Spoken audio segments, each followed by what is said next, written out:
You become aware of light before anything else. Not the harsh, demanding light of alarm clocks or obligations, but soft, gradual light that seems to arrive gently, like it's been waiting patiently for you to notice it, like it has all the time in the world and knows you do too. Your eyes are still closed, but you can sense the quality of the light through your eyelids. Pale gold, warm cream, the gentle amber of early morning sun filtering through old glass, through whatever weather has settled outside during the night you've just traveled through. The rain has stopped. You know this without opening your eyes, without listening consciously. The air feels different, lighter somehow, washed clean. That particular quality that exists only after rain has fallen and moved on, leaving everything refreshed, renewed, slightly changed in subtle ways. You don't move yet. Your body is still heavy with sleep, still anchored in rest, still experiencing that delicious state between sleeping and waking, where everything feels soft and possible and undemanding. Your muscles are loose, relaxed in a way they haven't been in longer than you can remember. The blanket is still around you, though you've shifted in the night and it's rearranged itself. One corner has slipped down, exposing your shoulder to the cooler morning air, but you don't feel cold. The room holds warmth still, perhaps from embers still glowing in the hearth, perhaps from the walls themselves, which seem to have absorbed heat and light and are now releasing it back into the space. Your breathing is slow and deep, the rhythm of true rest, the kind of breathing that only happens when your body trusts completely that it's safe, that nothing will disturb it, that it can continue this restoration for as long as it needs. Each breath fills your lungs completely, expanding your ribcage, and each exhale releases fully, emptying you, making space. You notice that your jaw is still soft, unclenched. Your shoulders are still dropped, released from their habitual tension. Your hands lie open and relaxed, palms up or down, you're not quite sure, but certainly not curled into fists, not gripping anything, not holding on. Something fundamental has shifted in your body during the night.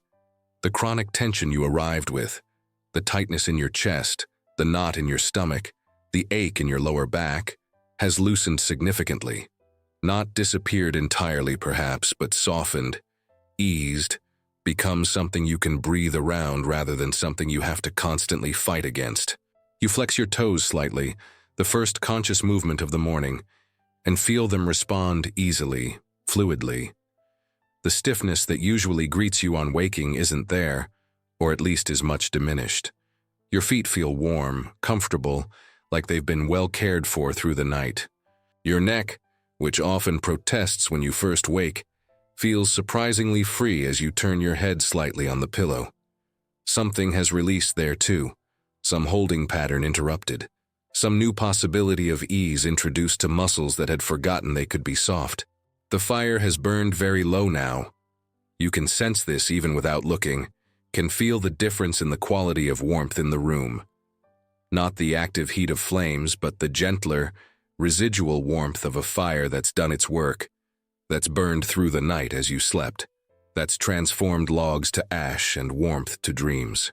Slowly, gently, without rushing, you allow your eyes to open. They flutter first, adjusting to light after hours of darkness, and the room swims into soft focus gradually, patiently, like it's in no hurry to be seen, like it will wait for your vision to clear in its own time. The first thing you see is the ceiling, those dark wooden beams crossing overhead, solid and permanent and reassuring. They've held this roof through another night, through the rain that fell, through whatever winds might have blown. They continue their work without complaint, without need for recognition. You turn your head slightly, and now you can see the windows. The glass is still wavy and old, but the view beyond has transformed. Where last night there was only darkness punctuated by rain, now there's morning light, soft and diffuse, filtering through what might be mist or low clouds, creating a luminous quality to the air outside. Through the distortion of the old glass you can see trees, their branches still dark with moisture, their leaves moving slightly in what must be a gentle breeze. The world outside has awakened too, has emerged from the same night you traveled through, and it looks fresh, clean, newly made. The fireplace holds only embers now, glowing red-orange in their bed of white ash, pulsing gently like a slow heartbeat, like the last testament to the fire that warmed you through the night. They're beautiful in their own way, these embers, evidence of transformation, of energy given, of work completed. You watch them for a moment, mesmerized by their gentle glow, by the way they pulse and fade and pulse again, still holding heat even as they slowly cool, still offering warmth even in their dying. There's something poignant about this, something that touches you. The way things give even as they're ending, the way warmth continues even after flame has gone. The room around you shows signs of the night past. The candles have all burned out, leaving only puddles of hardened wax, white and cream and pale gold, in their holders. The lamps are off now. You don't remember turning them off, but they're dark, suggesting that either you did at some point or someone else moved through this space while you slept, tending things, caring for details. The thought of someone moving through the room while you slept, turning off lamps, perhaps checking the fire, perhaps pulling the blanket up over your shoulder when it slipped, this thought doesn't disturb you. Instead, it creates a warm feeling in your chest, a sense of being watched over, cared for, held even in unconsciousness. You shift position slightly, moving from your side to your back, and the sofa receives this movement, the cushions adjusting, supporting you differently. Your spine lengthens against the surface, and you feel each vertebra settle, stack, find its proper place in the column that holds you upright when you're standing, but now simply rests, supported completely. Your arms stretch out slightly, reaching, and you feel the muscles lengthen, feel the joints articulate, feel the satisfying pull of a body that's been still for hours and is now beginning to remember movement. Not urgent movement, not purposeful striving, just the simple animal pleasure of stretching, of inhabiting your body, of feeling yourself exist in space. A yawn rises unbidden, jaw opening wide, breath rushing in deeply and then releasing in a long, satisfying exhale that carries sound with it. A sigh, a groan perhaps, something primal and honest that your body makes without asking permission, without checking if it's appropriate or polite. Just sound, just release, just being. The yawn passes and you settle again, but something has shifted. You're more awake now, more present, more aware of the transition happening, from sleep to waking, from night to morning, from one state of being to another. And you realize you're not anxious about this transition, not dreading the day ahead, not already cataloging everything you need to do. You're simply here, in this moment, in this body, in this room, experiencing what it feels like to wake up rested, actually rested, not just having slept but having truly rested, deep, restorative, healing rest that's changed something fundamental in you. Your mind, which usually starts racing the moment you wake, listing tasks and worries and obligations, is quiet this morning. Not empty. Thoughts still move through, but spacious, like a room with good acoustics where sound can move freely without echoing or becoming distorted or overwhelming everything. You think about where you are and the thought arrives simply, the sanctuary. You're in the sanctuary. You arrived exhausted, barely holding together, and now you're here, morning has come, and you're still being held. The sanctuary didn't disappear in the night. It didn't prove to be a dream or illusion. It's real, solid, continuing. This reliability does something to you. Your throat tightens slightly with emotion. Gratitude, perhaps, or relief, or something deeper that doesn't have a name.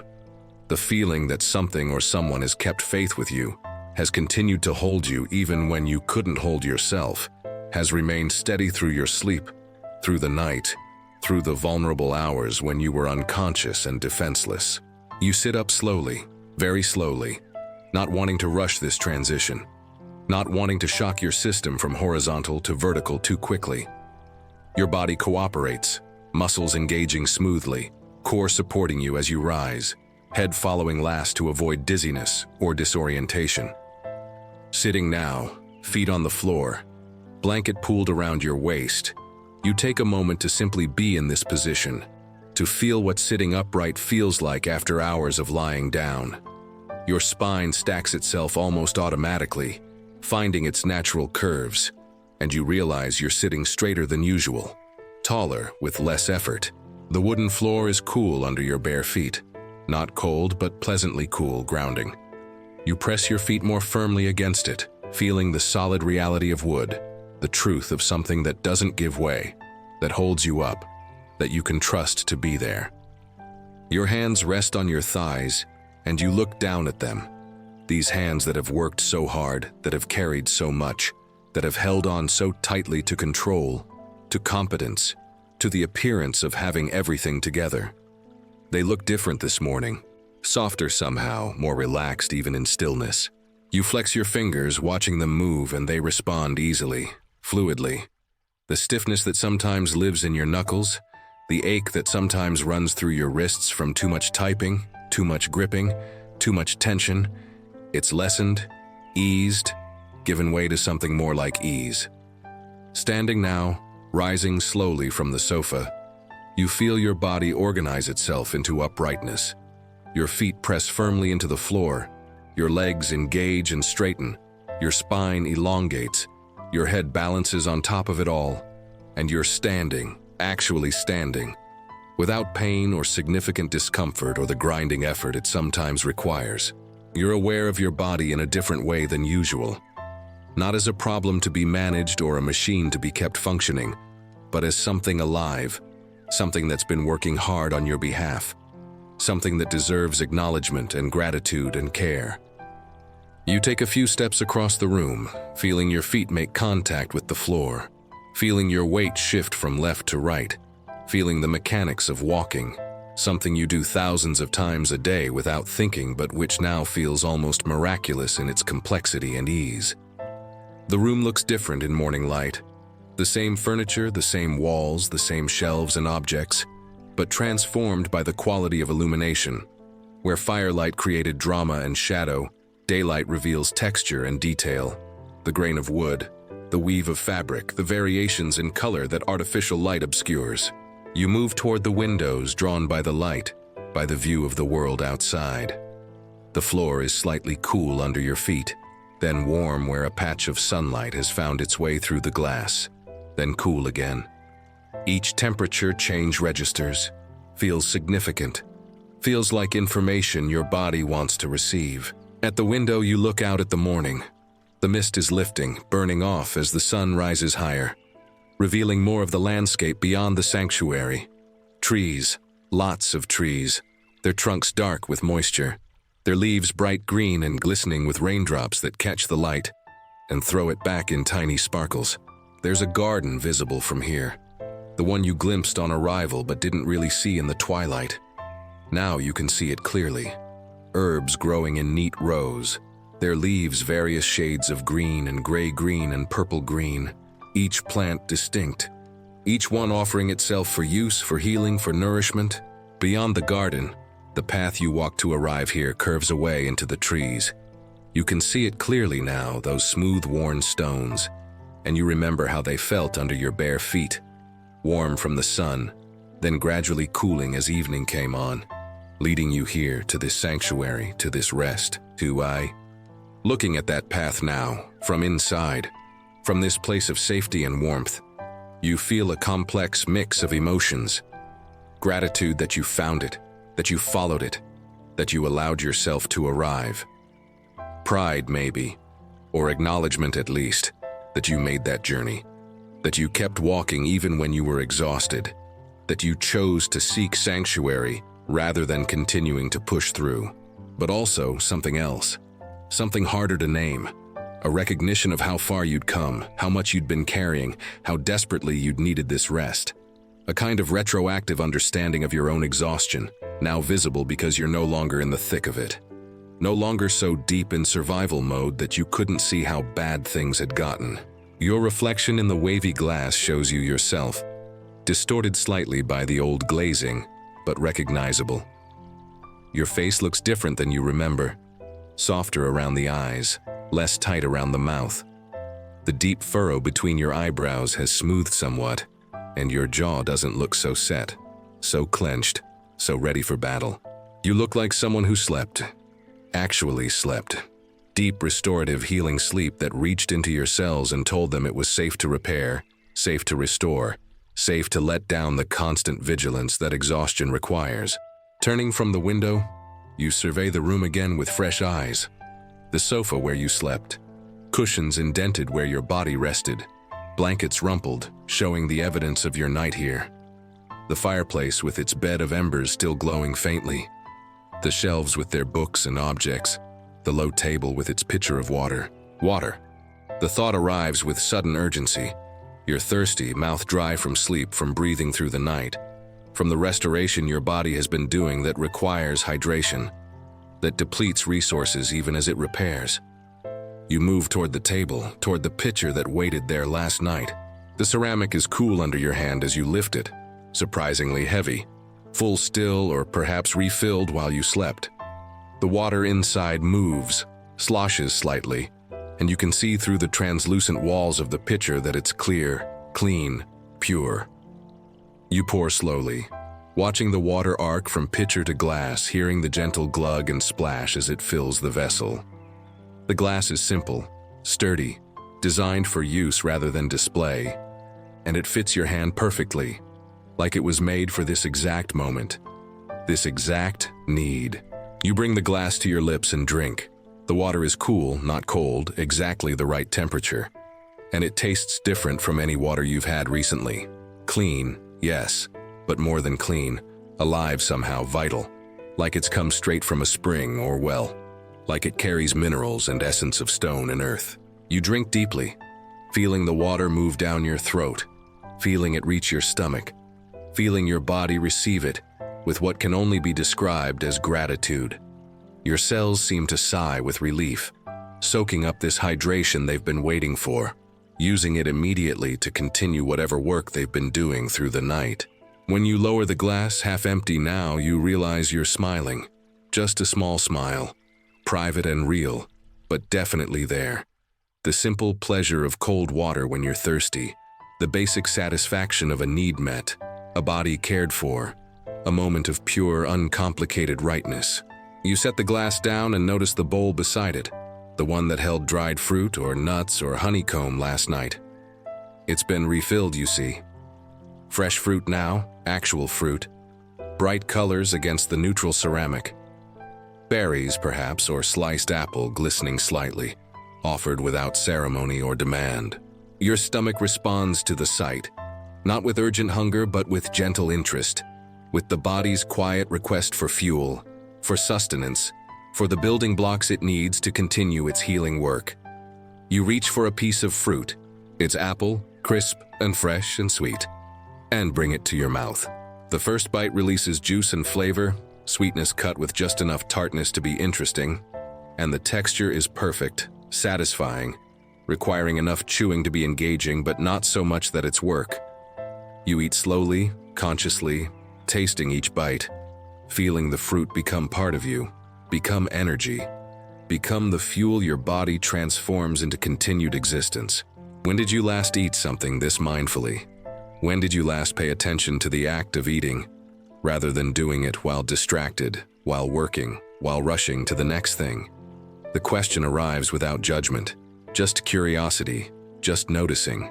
You eat another piece and another, not rushing, not stuffing yourself, just eating until your body signals satisfaction, until the edge of hunger is met, and you can stop naturally, easily, without force or control or rules about what or how much you should consume.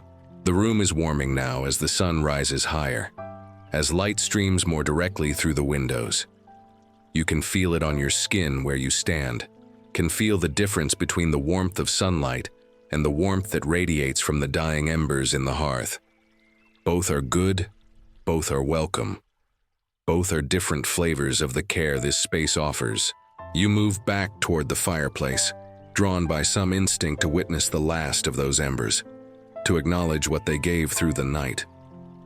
Kneeling on the thick rug before the hearth, you look closely at the bed of ash and coal, at the way the embers pulse with inner heat, at the delicate structure of ash that holds its shape until touched, then crumbles.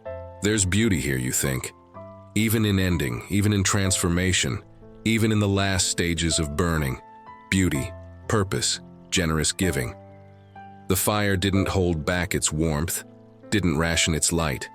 It burned fully, completely, giving everything it had to give.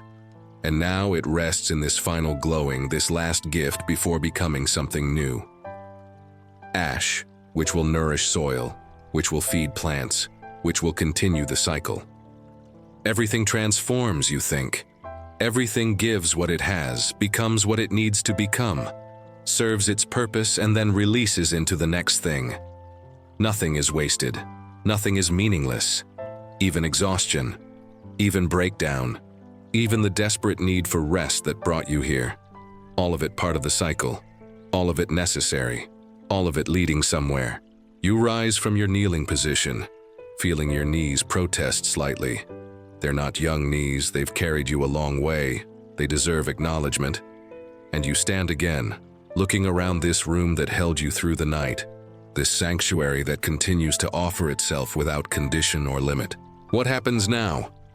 The question forms naturally, not with anxiety but with genuine curiosity. You've arrived, you've rested, you've begun to heal. Morning has come, the night has passed, and you're still here, still being held, still safe in this place that seems to exist outside of time's usual demands. There's no clock ticking urgently, no schedule demanding adherence, no voice telling you that rest is over, that you must now be productive, must now justify your existence through doing rather than being. Just this moment, this morning, this gentle invitation to continue discovering what it means to truly rest. You notice a doorway you hadn't seen before, or perhaps didn't register in last night's firelight. It's on the far wall, partially open, showing a glimpse of space beyond. What might be a hallway, or another room, or stairs leading somewhere. The wood of the door frame is the same as the beams overhead, dark and hand-hewn, honest in its construction. Something draws you toward it, not urgency but interest, gentle curiosity about what else this sanctuary might hold, what other spaces might be waiting, what other forms of rest and restoration might be available. You walk toward the doorway slowly, still barefoot, still wearing whatever you slept in, unbothered by your state of undress or unpreparedness. At the threshold, you pause, looking through into the space beyond. You can see what appears to be a hallway, narrow but not cramped, with the same wide plank wooden floors as the room you're in. Natural light filters in from somewhere, a window perhaps, or a skylight, creating that same soft, diffused illumination you're beginning to recognize as characteristic of this place. But you don't step through yet. Not because you're afraid or hesitant, but because you want to acknowledge this moment, this choice, this continued journey deeper into sanctuary. You've been held in one room, one space, and it's been enough. But there's more, apparently. More space, more possibility, more layers to this refuge. The thought fills you with something like wonder. This place has depth, has rooms within rooms, has spaces you haven't yet discovered. You don't have to know everything immediately, don't have to map out the entire sanctuary in this moment. You can discover it gradually, room by room, experience by experience as you're ready. You place your hand on the door frame, feeling the wood under your palm, smooth and solid and real. The same quality of care that went into the main room is evident here too. The attention to detail, the choice of materials, the craftsmanship that speaks of time taken, of work done well, of intention carried through to completion. Thank you, you think or whisper, directing the gratitude toward the doorframe, toward the room behind you, toward whatever force or being or principle created this sanctuary and continues to hold it in existence. Thank you for this space. Thank you for this rest. Thank you for holding me when I couldn't hold myself. The gratitude isn't performative or obligatory. It wells up from somewhere deep inside, genuine and full, the kind of thankfulness that comes from receiving something you desperately needed but didn't dare hope for, from being seen in your need and met with generosity, from being held without judgment or condition. You step through the doorway, crossing the threshold into this new space, and the hallway receives you the same way the main room did, with warmth, with welcome, with the sense that you're expected, that you belong here, that however long you need to stay, however much you need to explore, it's all available to you. The hallway stretches ahead, and there are doors along it. Some open, some closed, each one presumably leading to another room, another space, another aspect of sanctuary. You don't know what's behind any of them yet, but you trust that when you're ready to discover them, they'll be there, waiting patiently, offering themselves without demand or pressure. For now, this is enough. Standing in this hallway, morning light filtering around you, your body rested and hydrated and fed, your mind quiet and spacious, your heart open to whatever comes next. You don't need to rush forward or push through or force anything to happen. You can simply be here, in this moment, in this space, continuing to rest, continuing to heal, continuing to discover what it means to be held, to be safe, to be home. The sanctuary breathes around you, with you, for you, and you breathe with it in and out, steady and calm, trusting that whatever you need will be provided. Whatever healing wants to happen will be supported. Whatever journey you're on is unfolding exactly as it should. You are safe, you are held, you are home. And morning has come, bringing with it new possibilities, new rooms to discover, new layers of rest to experience, and it is enough.